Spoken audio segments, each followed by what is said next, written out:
não estou por dentro dessa música aí. Amém.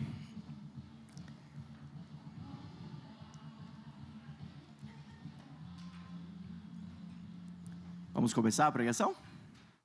Obrigado.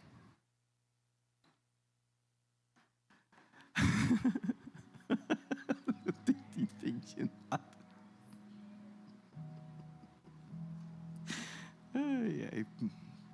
Queridos, abra comigo sua Bíblia no livro de Mateus, capítulo 6.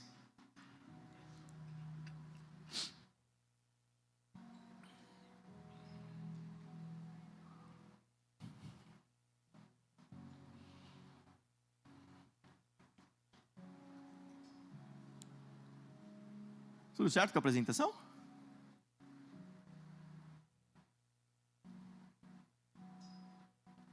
Hoje nós vamos falar sobre a cultura do reino, amém? Vamos falar sobre reino, amém, igreja? Amém. Bora, então vamos lá. A gente tem, o cronômetro está na minha cara, 25 minutos aqui, para falar. Quem acredita diz amém. Mas tá lá, pode olhar para trás, tá lá. Amém. Amém. É que é 25 depois mais os acréscimos do juiz, né? Amém. Hoje nós vamos falar sobre, essa manhã nós vamos falar sobre a cultura do reino. E vamos usar Mateus capítulo 6 para daqui extrair ensinamento, pão, alimento para as nossas vidas, para a nossa alma, para o nosso espírito. Olha só, tem uma frase, põe para mim, Marcos, por favor, no telão. Buscai em primeiro lugar todas estas coisas, e o reino e a sua justiça vos serão acrescentados. Amém? Amém nada, né? Porque essa é uma mensagem que o mundo tem pregado. Essa é uma mensagem que a vida desta terra, que fala desta terra, tem pregado para nós. Busquem todas estas demais coisas, e o reino e a sua justiça depois será acrescentado para você. Mas olha o que diz Mateus capítulo 6, verso 33.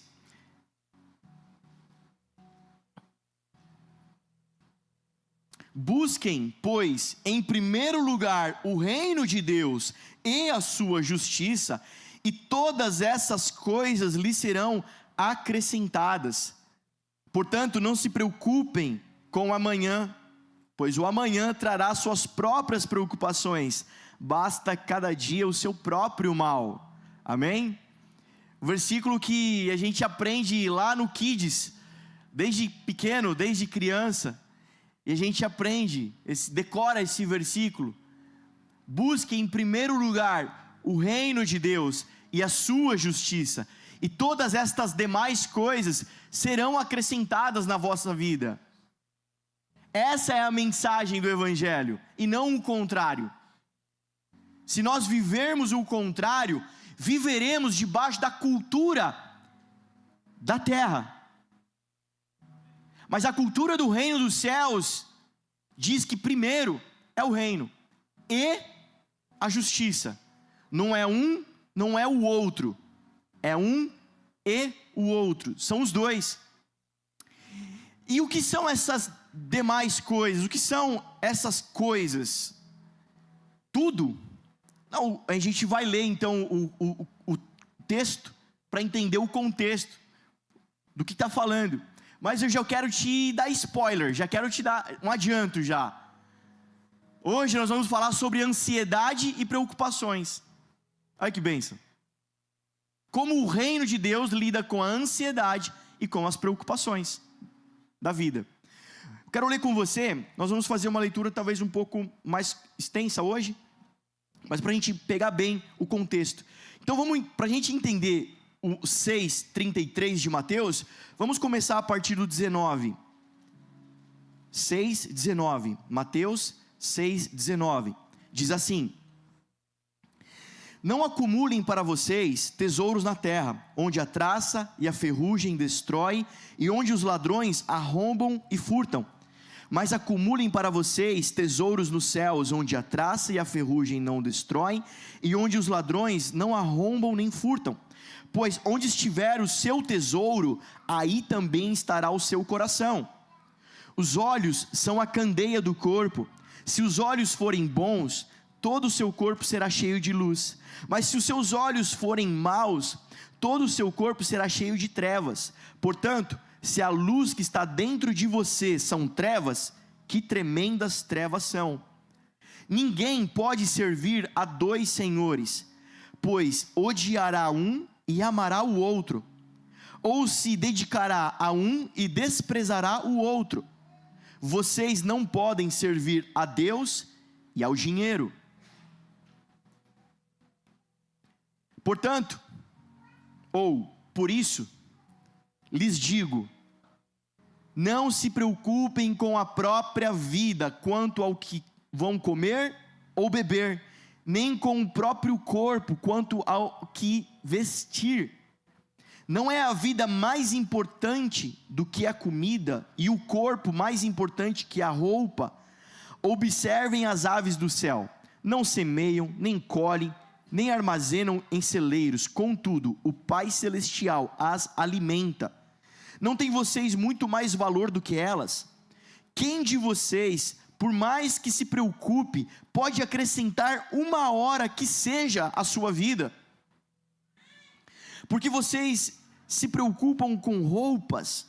Vejam como crescem os lírios do campo, eles não trabalham nem tecem, contudo eu lhes digo que nem Salomão, e o Pablo Marçal, em todo o seu esplendor, vestiu-se como um deles. Se Deus veste assim a erva do campo, que hoje existe e amanhã é lançada no fogo, não vestirá muito mais a vocês, homens de pequena fé?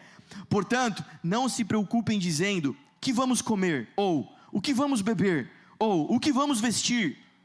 Pois os pagãos é que correm atrás dessas coisas, mas o Pai Celestial sabe que vocês precisam delas. Busquem, pois, em primeiro lugar o reino de Deus e a sua justiça, e todas essas coisas lhes serão acrescentadas. Portanto, não se preocupem com o amanhã, pois o amanhã trará as suas próprias preocupações. Basta a cada dia o seu mal. Amém? Vamos fazer um complemento lendo em Lucas capítulo 12.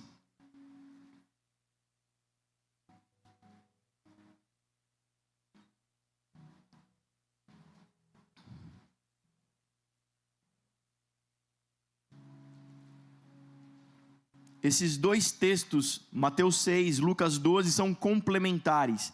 Lucas 12, 22. Dirigindo-se aos seus discípulos, Jesus acrescentou: portanto lhes digo, não se preocupem com sua própria vida, quanto ao de comer, nem com o seu próprio corpo que vão vestir. A vida é mais importante que a comida, o corpo é mais do que as roupas. Observem os corvos, não semeiam, não colhem, não têm armazém, nem celeiros, contudo Deus os alimenta, e vocês têm muito mais valor do que as aves. Quem de vocês, por mais que se preocupe, pode acrescentar uma hora à sua vida? Visto que vocês não podem sequer fazer uma coisa tão pequena, por que se preocupar com o restante? Observem como crescem os lírios, eles não trabalham nem tecem, contudo eu lhes digo que nem Salomão, em todo o seu esplendor, vestiu-se como um deles. Se Deus veste assim a erva do campo, que hoje existe, amanhã é lançada no fogo, quanto mais vestirá vocês, homens de pequena fé. Não busquem ansiosamente o que comer ou beber, nem se preocupem com isso, pois o mundo pagão é que corre atrás dessas coisas. Mas o Pai sabe que vocês precisam delas. Busquem, pois, o reino de Deus, sua justiça, e essas coisas serão acrescentadas. Não tenham medo, pequeno rebanho, pois foi do agrado do Pai dar-lhes o reino. Eu vou ler de novo o 32. Não tenham medo, pequeno rebanho, pois foi do agrado do Pai dar-lhes o reino. Não foi porque vocês mereceram, porque vocês correram atrás. O próprio Pai se agradou em dar-lhes o reino. Vendam o que têm e deem esmolas. Façam para vocês bolsas que não se gastem com o tempo, um tesouro nos céus que não se acabe, onde ladrão algum chega perto e nenhuma traça destrói. Pois onde estiver o seu tesouro, ali também estará o seu coração. Amém?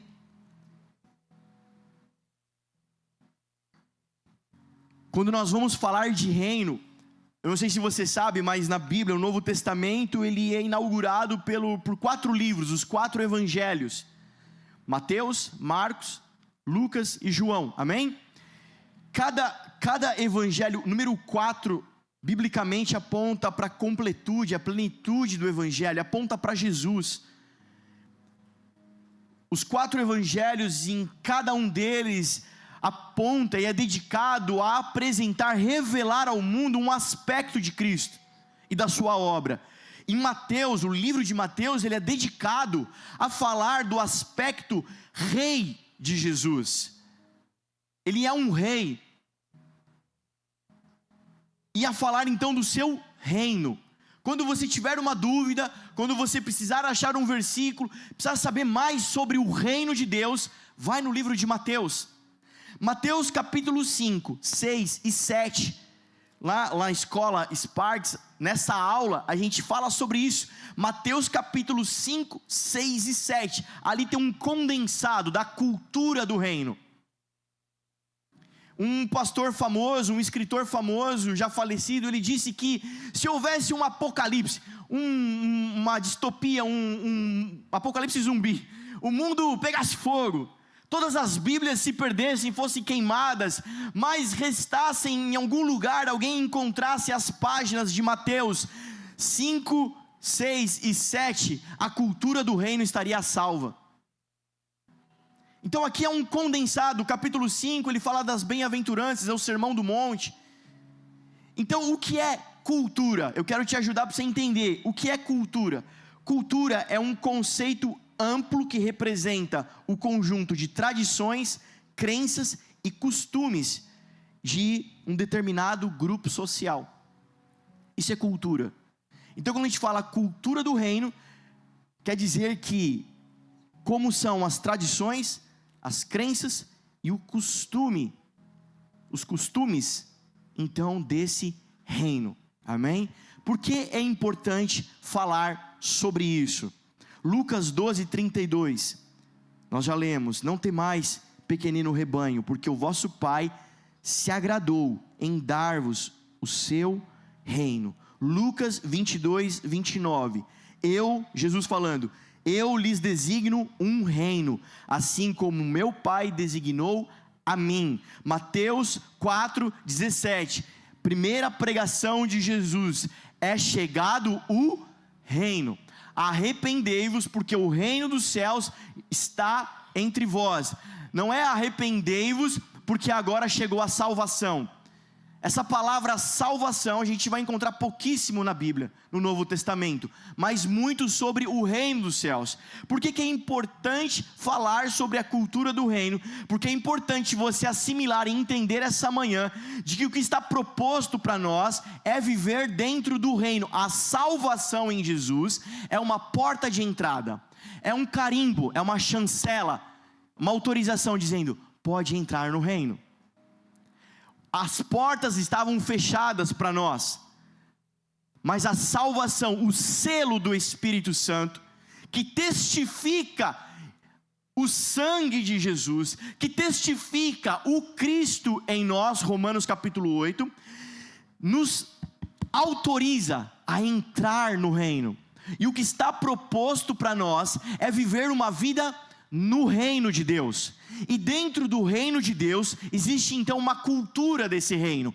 Lá na China existe uma cultura, crenças, costumes, tradições de como se vive lá. No Brasil, outra cultura. Na Alemanha, outra cultura. Na Rússia. No Brasil é tão grande, é um país continental, que se você vai no Nordeste tem uma cultura como é que se vive lá. Se você vai lá no Rio Grande do Sul, tem uma cultura de como é que se vive lá. um sotaque, um dialeto, tradições, festas. Quem está comigo diz amém. No reino dos céus também existe uma cultura. Como que se vivem os cidadãos do reino dos céus? E hoje nós estamos tratando uma parte dessa cultura. E os cidadãos do reino dos céus não vivem ansiosos e nem preocupados. Amém? Se você tiver que guardar alguma coisa essa manhã, guarda isso. Os cidadãos do reino dos céus não vivem preocupados e nem ansiosos. Quem estava aqui domingo passado? Espero que sim. Nós falamos sobre o mendigo, o aleijado que foi curado na porta do templo. E nós tratamos aqui, existem muitas pessoas dentro da igreja, mas às portas do reino. Ele estava ali, ele estava no templo, mas na porta, ele não entrava para dentro. Ele não tinha relacionamento, ele não vivia aquela realidade. Pedro e João, então, não tenho ouro, não tenho prata, mas o que eu tenho, eu te dou, levanta, anda. Ele entra para dentro. E nós tratamos isso, muitas pessoas dentro da igreja, mas às portas do reino. O que é o reino dos céus? É essa compreensão do ambiente espiritual. Então, vir ao templo, vir à igreja, vir aqui à igreja viva, glória a Deus que você veio essa manhã, Deus te abençoe, aleluia. Amém? Que bom estar aqui. Mas olha só, esse momento nosso é tão legal, tão importante, tão caloroso, faz bem para a vida, amém. Mas olha só, mais que isso, nós precisamos viver a vida espiritual desse ambiente. Mateus 21, 31. Qual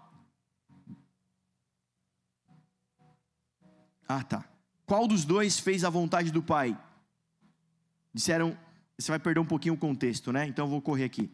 Declarou Jesus: em verdade vos digo que publicanos e meretrizes estão entrando no reino de Deus antes de vocês. Vocês quem? Ele estava falando para os religiosos, os fariseus, né? Ele está dizendo aqui, ó, publicanos, meretrizes já estão entrando no reino dos céus. Eu trouxe alguns versículos só para te lembrar que a ideia do reino é para deixar claro de que a eternidade, céu, é para ser vivida a partir da terra, hoje, amém? Quando Jesus ele traz essa metáfora, quando Jesus traz essa linguagem do reino, é para deixar claro de que a eternidade, o céu, começa aqui. Então ele está dizendo, agora, hoje, pecadores já estão entrando no reino dos céus. Há quem acredite, olha, vou me esforçar, eu vou fazer o bem, eu vou ser caridoso, eu vou para a igreja, vou aceitar Jesus, vou ser crente, vou fazer tudo direitinho, porque quando eu morrer, aí eu vou para o céu. Eu quero essa manhã te ajudar, extirpar, excluir do seu entendimento. Isso não tem nada a ver com a Bíblia. O reino dos céus já está aqui. Queridos, no reino dos céus, lá no céu, pensa na glória, na eternidade, nas nuvenzinhas lá. Você gosta dessa? Pode, tudo bem, pode pensar aí, nas nuvens, a harpa. Pensa aí, lá na eternidade, tem enfermo lá? Não.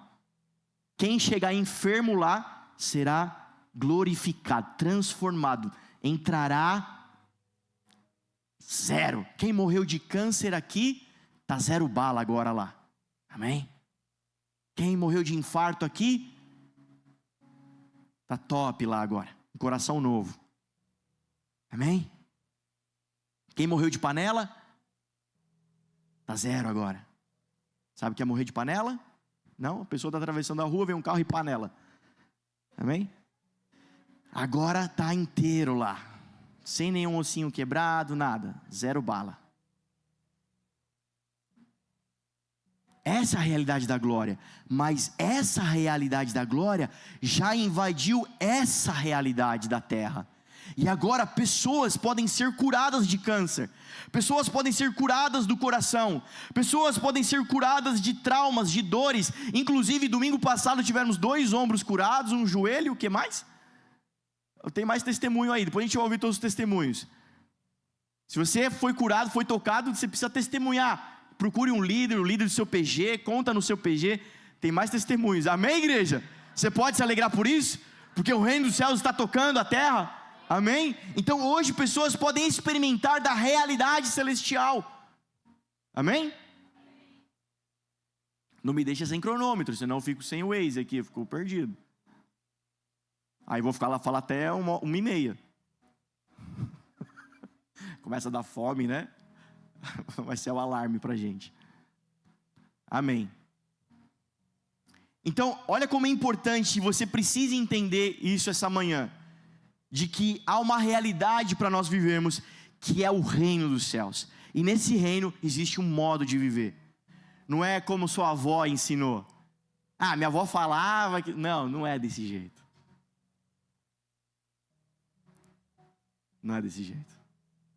Quando tiver uma pessoa muito chata na tua casa, você não vai fazer igual a sua avó falava e colocar a vassoura atrás da porta. Não. Você vai orar ao Senhor.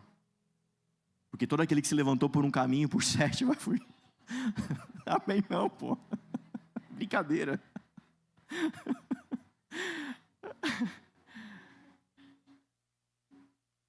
Sua avó falava que se deixar o chinelo virado, a mãe morre. Mas a palavra do reino dos céus diz: honra teu pai e tua mãe. Tá bom, estou forçando um pouco, eu vou voltar para o texto.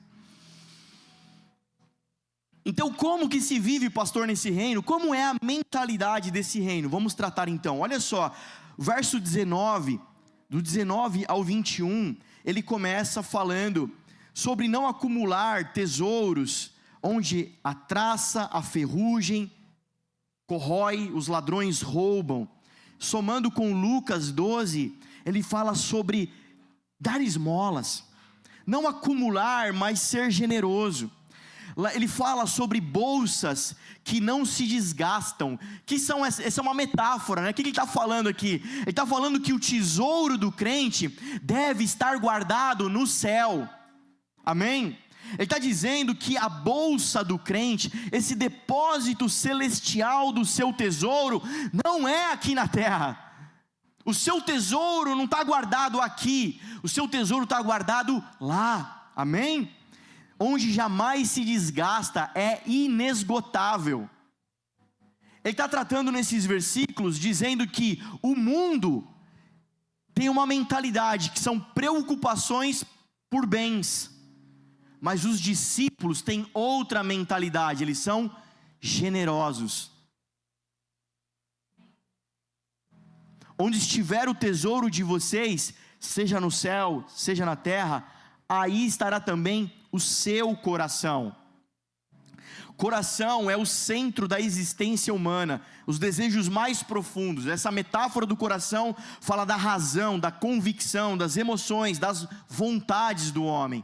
Aonde estiver o seu tesouro, seja no céu, seja na terra, aí também estará toda a sua vida.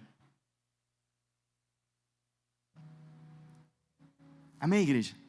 Então nós podemos dizer que é possível ver revelado o que uma pessoa carrega por dentro, de acordo com o que ele preza do lado de fora.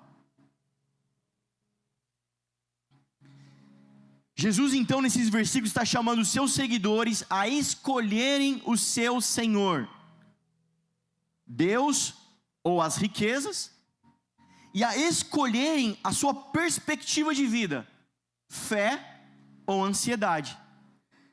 Nos versos 19 a 21 ele está tratando isso, e somando também com um pouquinho lá da frente, ele está falando isso.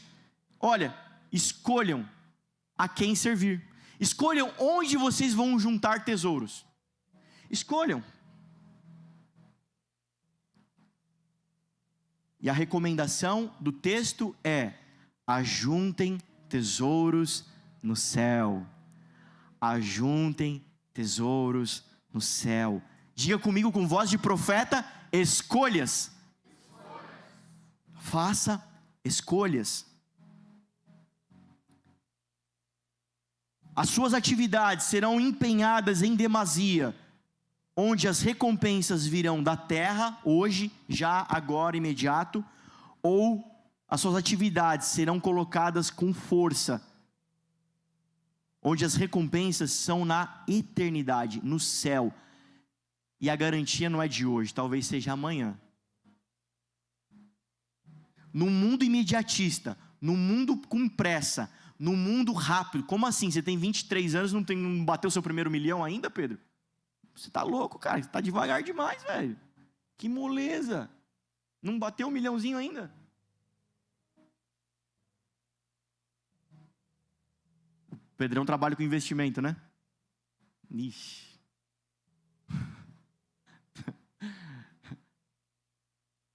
Quer investir na terra? Fala com o Pedro. Quer investir no céu? Fala comigo. Amém. Brincadeiras à parte. O texto não está convidando a sermos irresponsáveis, a não cuidarmos dessas coisas. Busquem primeiro o reino dos céus e a sua justiça, e essas coisas serão acrescentadas. O que o texto está falando? O que são essas coisas? Necessidades básicas da vida: comida, vestir, moradia. Necessidades básicas da vida. Não está falando que todas as coisas serão acrescentadas. Está falando estas coisas, as necessidades básicas da vida, serão acrescentadas a vocês. Não se preocupem por isso. Mas o não se preocupem não é um convite a ser um irresponsável. Mano, quer saber? Eu não vou procurar emprego não. Deus está cuidando de mim. Deus cuida das aves, cuida de Salomão, vai cuidar de mim? Quem é Salomão? Vocês não vê o meme do Pablo Marçal, gente? O que vocês estão assistindo na internet? Né? Quem é Salomão? Poxa. Não é um convite à irresponsabilidade, a não fazer nada, ao ócio, a uma fé irresponsável. Não, seja um bom administrador financeiro da sua casa, cuide bem dos recursos que Deus te dá, vai trabalhar, vai estudar, vai fazer sua parte, vai investir com o Pedrão, vai lá. Agora você gostou, né? Tá bom, não esquece depois do... Faz a sua parte. Mas ele está dizendo, não seja ansioso e preocupado por isso. Não coloque todas as suas fichas nisso. Porque no reino não se vive assim. Juntei 10 mil. Fique tranquilo. Você é tão livre. E você é tão diferente nessa terra, que amanhã o rei pode dizer, pega esse 10 mil e dá para aquele irmão. E você vai poder fazer.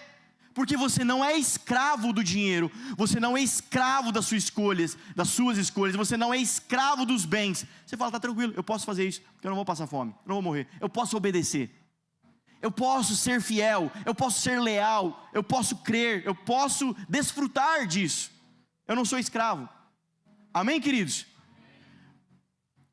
Verso 22 e 23, ele fala sobre os olhos. E na literatura judaica, os olhos, ele tem o mesmo valor do coração. Ou seja, é a lâmpada, é a janela, de onde se revela a qualidade da vida interior de uma pessoa. Ele está dizendo, se os seus olhos forem bons, e o que são olhos bons?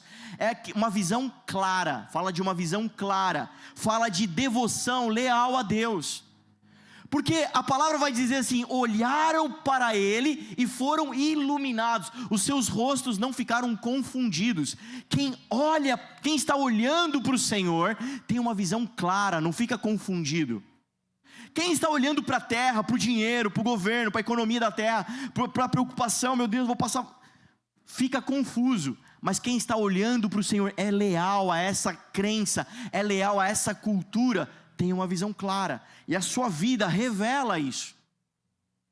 E os olhos maus, em contrapartida, fala de uma visão debilitada, de uma corrupção moral. Verso 24, ele vai falar sobre, ninguém pode servir a 2 senhores, e esse servir, entenda, é trabalho escravo, a tradução dessa palavra é escravo, trabalho escravo. E o escravo é propriedade exclusiva do seu senhor. Ele está dizendo que é tão importante isso, que você não consegue ser leal A sua lealdade não consegue ser dividida. Ou você é escravo do Senhor, propriedade exclusiva de Deus, 1 Pedro 2,9, ou você é do dinheiro, das riquezas. Não dá para servir a dois senhores. Você pode vir ao templo, você pode vir à igreja, você pode frequentar as tradições evangélicas, cristãs. É como um mendigo aleijado, alguém sem recurso, sem mobilidade, que não entra no reino dos céus e não desfruta da herança do rei.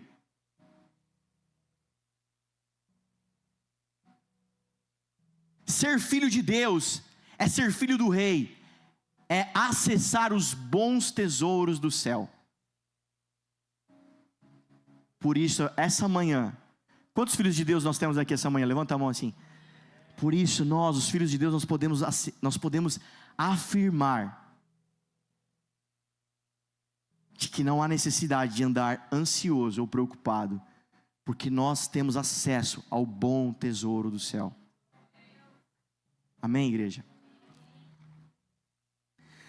E aí ele vai para o 25, para fechar esse combo da cultura. E ele começa dizendo no verso 25, portanto, ou por isso. Quem tem por isso na tradução aí? Por isso. Então ele falou desde o 29, do 19, 20, 21, 22, 25. Então, do 19 ao 24 ele falou algo que nós já tratamos aqui. Aí no 25, então, por isso que eu falei atrás, não se preocupem com a própria vida. Se você fez as escolhas certas no versículo 19, 20, 21, 22, 23, 24, não se preocupe com a própria vida. Não há razão para vivermos ansiosos. Ansiedade demonstra falta de confiança em Deus, que promete cuidar graciosamente de todas estas coisas. Vou repetir. Ansiedade demonstra falta de confiança em Deus, que promete cuidar graciosamente de todas essas coisas. Romanos 8:32, aquele que não poupou seu próprio filho, antes por todos nós o entregou, porventura não nos dará graciosamente com ele todas as coisas? Se ele não poupou nem o seu próprio filho, ele vai te poupar o pão, ele vai te poupar a veste, ele vai te poupar necessidades básicas. Deixa eu mergulhar um pouco mais em hora extra, porque eu preciso cuidar um pouquinho mais das minhas necessidades, mas essas horas extras vão te custar o reino. Não, mas eu estou preocupado, estou ansioso, eu preciso fazer a minha parte. Uma coisa é fazer a sua parte, outra coisa é dar o seu pescoço de presente para Faraó. Uma coisa é fazer a sua parte, outra coisa é desconsiderar de que Deus é um bom Pai. És perfeito em tudo que faz para nós. Por quê? És um bom Pai. É quem tu és. É quem Ele é. Desculpa. Todas as outras religiões têm um Deus, uma entidade, uma força, uma energia. Alguns deuses trazem chuva sobre a terra. Outros deuses trazem fertilidade. Outros, não sei, cara. Eu sei de uma coisa: nós temos um Pai. Temos um Pai.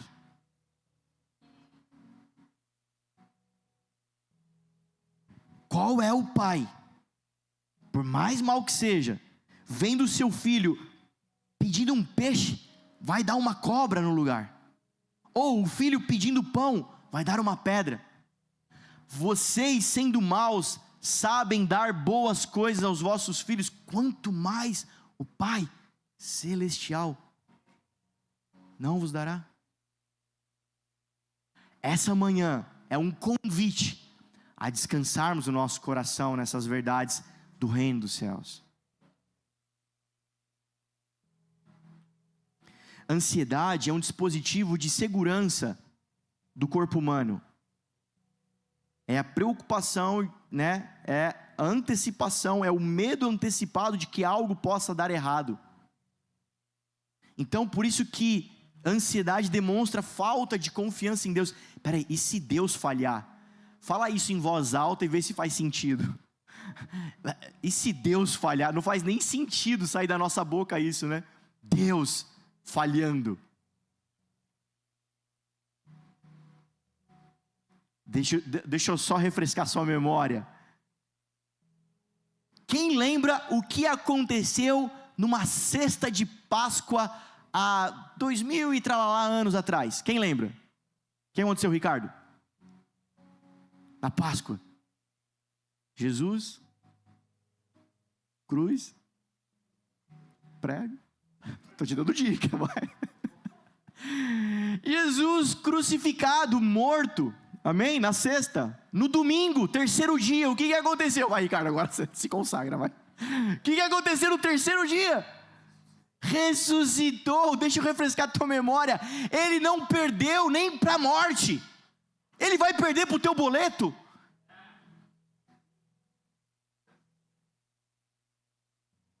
Quem aqui em 2023 experimentou socorros e milagres do Senhor? Levanta a mão bem alto, deixa eu ver. Quem pode testemunhar que em janeiro agora, fevereiro de 2024, já tem experimentado a bondade de Deus, o socorro de Deus? Ele não perdeu nem para a morte. Você acha que ele vai perder para alguma coisa de comida, roupa? Fica tranquilo, fique em paz, você pode descansar, você pode ser generoso. Peraí, a igreja está pedindo R$200 por família, eu posso ser generoso, eu posso contribuir com a expansão do reino, não vai me faltar. O Senhor há de suprir em todas as coisas em Cristo Jesus, amém? Perceba que existe algo em jogo muito mais perigoso do que necessidades básicas. Hoje nós não estamos falando sobre finanças, nós estamos falando sobre o reino de Deus. O que está em jogo nesse estilo de vida, ou um ou outro, o que está em jogo é o reino. E aí guarda essa frase: avivamento ou morte. Ou somos avivados, cheios da vida do Espírito Santo, o dunamis do Espírito Santo, somos cheios da vida de Deus, já não vivo mais eu, mas Cristo vive em mim. Ou somos cheios da morte do mundo, ou temos a mentalidade e a cultura do reino dos céus, porque fomos transformados, fomos convidados para acessar esse lugar. Deixa eu te falar, Jesus vai dizer: não vos chamareis mais de servo, mas sim de amigos. É um convite à intimidade, mas deixa eu te falar, Jesus não falou que ia pegar a gente na marra e transformar a gente em amigo. Ele está dizendo nesse versículo que o coração está acessível. Ele está dizendo que eu estou acessível para ser seu amigo. Mas existe, como toda a dinâmica do reino, uma parte ativa de nós, onde nós vamos ao coração de Jesus. De 12 discípulos, 3 ficavam aos pés de Jesus. Dos 3, 1 reclinava a cabeça no peito. Há uma parte ativa da nossa vida no reino de Deus. As portas estão abertas, o selo já foi dado. Entra. Eu digo para Bruna: você vai até o Japão. Eu tenho uma palavra profética para a sua vida. Você vai até o Japão. O Senhor vai te levar até o outro lado do mundo.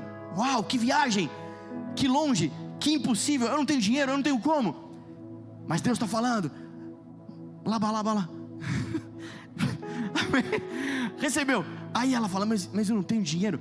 Aí vem alguém e fala: Bruna, comprei o passaporte para você. Está aqui, está pago, pode ir. Ela fala: mas eu não tenho mala. Aí aparece alguém e fala assim: olha a mala que eu trouxe para você. Viagem internacional. Casco de tartaruga aqui essa mala. pode ir, você vai viajar. Ela fala, mas eu não tenho, tá aqui, toma. Eu não tenho visto, toma o visto. Tem tudo, ela tem tudo. E esse tudo, eu chamaria de salvação. Ela tem tudo,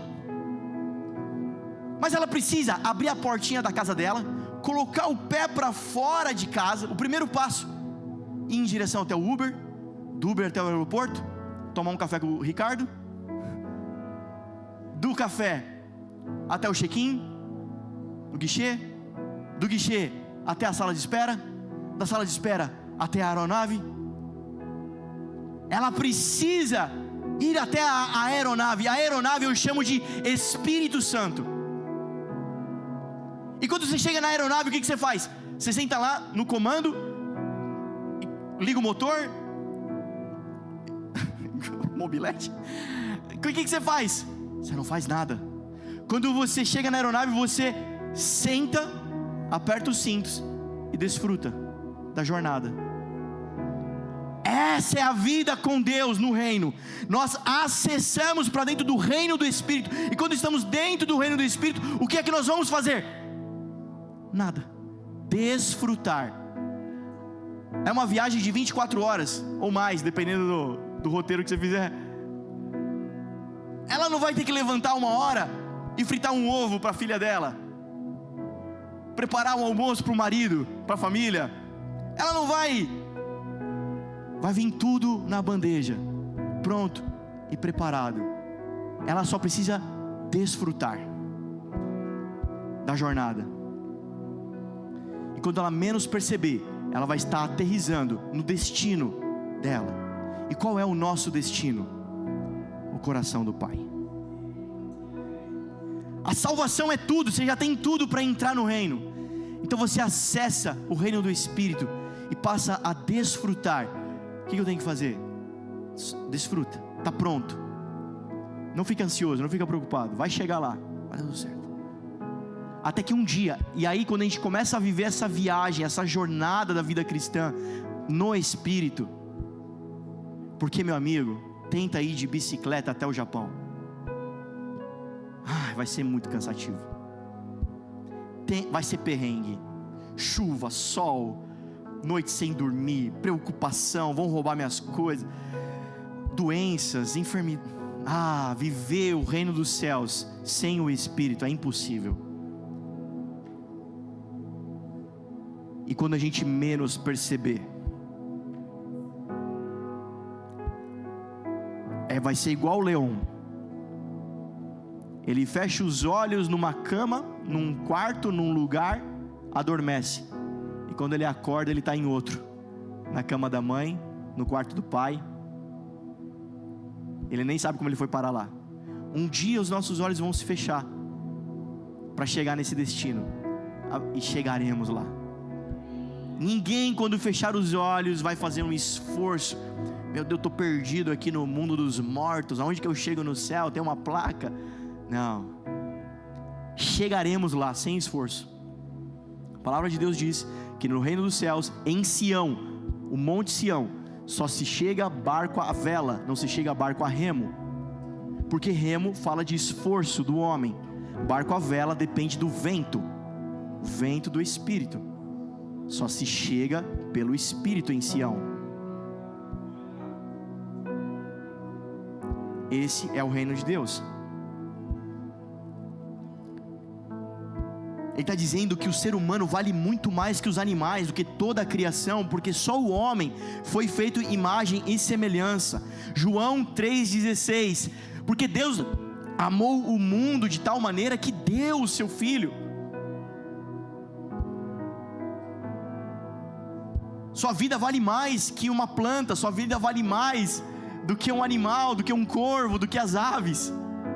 O Senhor te fez imagem e semelhança, Ele ama você, Ele cuida de você. Ele fala sobre a erva, né? Na Palestina, quando faltava madeira, eles pegavam a erva seca para queimar no fogo. Está dizendo, tá vendo a erva que está aqui agora? Deus cuida dessa erva que vai ser queimada daqui a pouco. Não serve para muita coisa, e Deus cuida dela. Quanto mais não cuidará de vocês, homens de pequena fé. E pequena fé não está falando de ausência de fé, fala de uma deficiência de fé.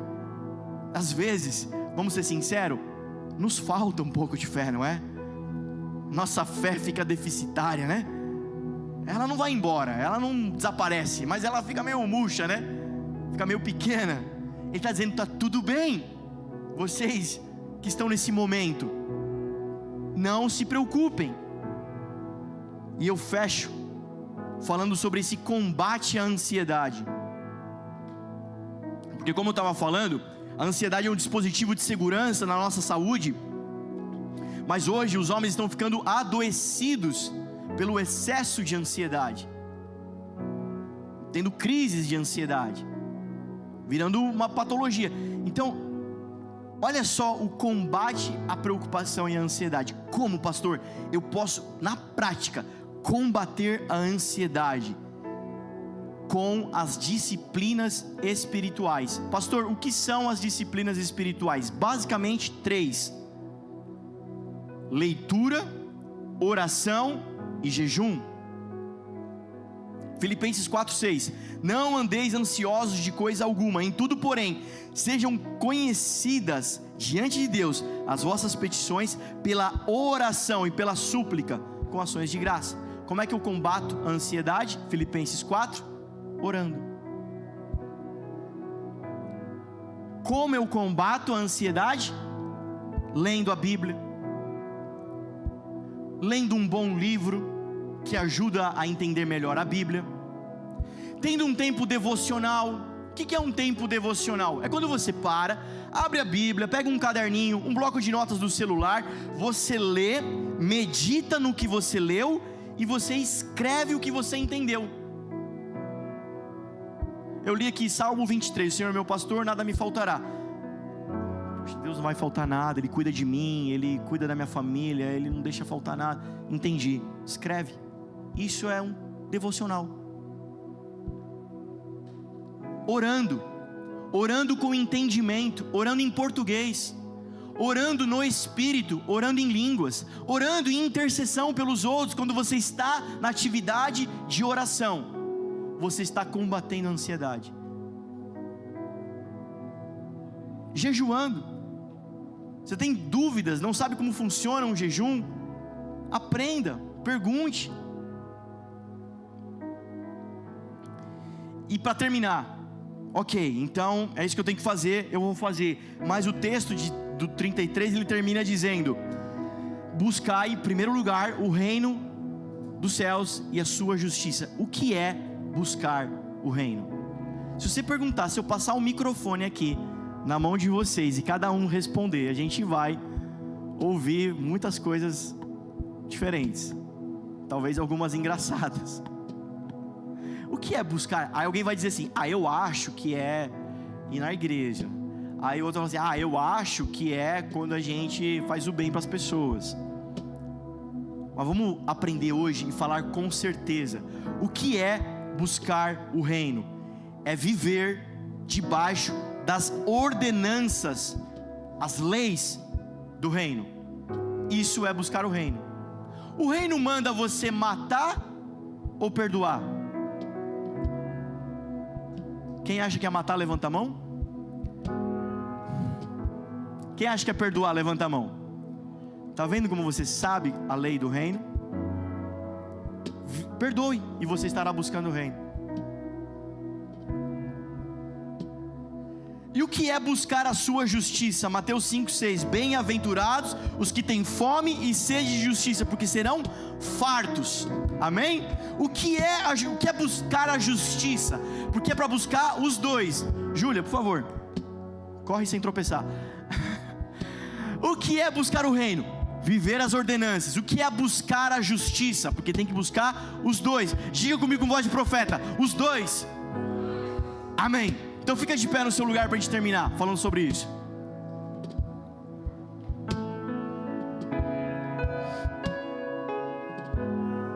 O que é buscar a justiça? Se passarmos o microfone, eu acho que é isso, eu acho que é aquilo. Vamos aprender essa manhã o que é buscar a justiça. Bem-aventurados têm fome e sede de justiça. Existe algo romântico. Agora você vem no sprint comigo aqui. Você ativa teu espírito, né? vem comigo aqui para a gente terminar esse negócio, forte, alto. Existe algo romântico, Carol, sobre a igreja. Ai, que linda essa igreja, ter uma fome por Deus. Mas ter fome por Deus, ter sede de Deus, não é tão bonito. Porque ter fome e ter sede é reconhecer uma deficiência daquilo que te falta. Então, quando eu tenho fome e sede de Deus, eu estou reconhecendo que eu estou longe de Deus, que eu estou sem Deus, que eu estou com falta de Deus. Só que bem-aventurados os que reconhecem isso, porque serão fartos. Porque o soberbo ele rejeita, mas o coração contrito agrada ao Senhor. Zacarias 12:10 diz que sobre a casa de Davi e sobre os seus habitantes de Jerusalém derramarei o espírito de graça e de súplicas, de clamor e de súplica. Justiça é estabelecer a ordem, justiça é corrigir o que está errado. Quando nós buscamos a justiça, nós vamos a Deus com um coração sincero, pedindo: Deus, corrige o que está errado em mim. Deus, conserta a minha vida. Muitas pessoas vão a Deus, mas não querem a justiça de Deus. Elas vão a Deus, mas não querem o reino de Deus. Eu quero as bênçãos de Deus. Eu quero todo o benefício de ser americano, mas eu não quero ser um cidadão americano. Eu quero todo o benefício do reino de Deus, todas as bênçãos, o cuidado, a proteção, o zelo, a saúde, a paz, a alegria, a justiça, mas eu não quero o reino de Deus. Eu não quero a justiça de Deus. Quando nós buscamos a justiça, nós estamos dizendo: Deus, corrige o que está errado em mim. Porque Abacuque 2:4 vai dizer que o justo viverá pela fé, não o crente viverá pela fé. O justo consegue dizer: posso confiar em Deus. O justo pode dizer: tenho fé, Ele me suprirá. O evangélico não consegue. O que vai na igreja não consegue. Por isso, o convite essa manhã é você fechar os seus olhos agora e com um coração muito sincero, como você aprendeu essa manhã aqui, você dizer: Deus, me ajuda a aprender as leis, me ajuda a aprender as ordenanças, como se vive no reino. Deus, me ajuda a entender. Espírito Santo, porque esse reino é um reino do Espírito.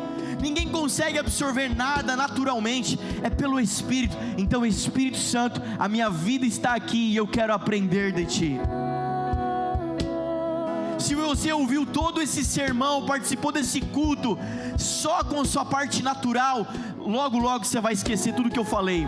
Mas se no Espírito você dizer: Espírito Santo, eu quero o Teu reino, Ele vai começar a te ensinar, Ele vai começar a te ajudar, Ele vai começar a cercar você como Deus cercava as aves. Ele vai começar a vestir você de justiça, como Ele vestia os lírios do campo. Ele vai cuidar de você como Ele cuidava de Salomão. Ele vai fazer com você como Ele prometeu que iria fazer. Se nessa manhã você abrir a sua boca e dizer: Senhor, eu quero a Tua justiça, eu tenho fome de ser consertado, eu tenho pressa, eu tenho sede, eu tenho desespero de ser arrumado, muda a minha vida, Senhor, muda meu jeito de falar, muda meu jeito de pensar, muda, Senhor, as minhas posturas. Eu quero ser alguém mais parecido contigo. Se você essa manhã começar a orar dessa maneira que eu estou te ensinando, queridos, eu tenho certeza que você vai embora sem ansiedade, sem preocupações. Eu tenho certeza que esses sentimentos serão substituídos por confiança, por fé, por certezas. Aonde você está, ergue suas mãos, vamos orar e terminar. Pai, obrigado por essa manhã. Obrigado, Jesus, porque o Senhor é bom. Obrigado porque o Teu amor dura para sempre. Senhor, obrigado porque corações foram ministrados, foram acertados em cheio aqui essa manhã. Pai, em nome de Jesus, eu oro para que os meus irmãos sejam fortalecidos na fé, sejam fortalecidos em graça, Senhor, para as decisões que eles precisam tomar, Senhor, pelos romperes que eles precisam romper, aquele que eles precisam abrir mão, Senhor, deixar para trás. Senhor, e servir só a Ti, servir de coração, ou seja, com a vida inteira. Pai, em nome de Jesus, eu oro para que homens e mulheres sejam encorajados a fazer essa escolha. Pai, em nome de Jesus, que o Teu Espírito, Senhor, nos abasteça de alegria, de paz, de justiça, em nome de Jesus, Senhor. Obrigado pela Tua bondade, obrigado pelo Teu amor, obrigado, Jesus, obrigado, amém, amém. Aplauda o Senhor bem forte. Queridos, Deus te abençoe, que você tenha uma semana abençoada, vai na paz, cumprimenta seus irmãos, dá um abraço em todo mundo, que você tenha uma semana abençoada em nome de Jesus, amém.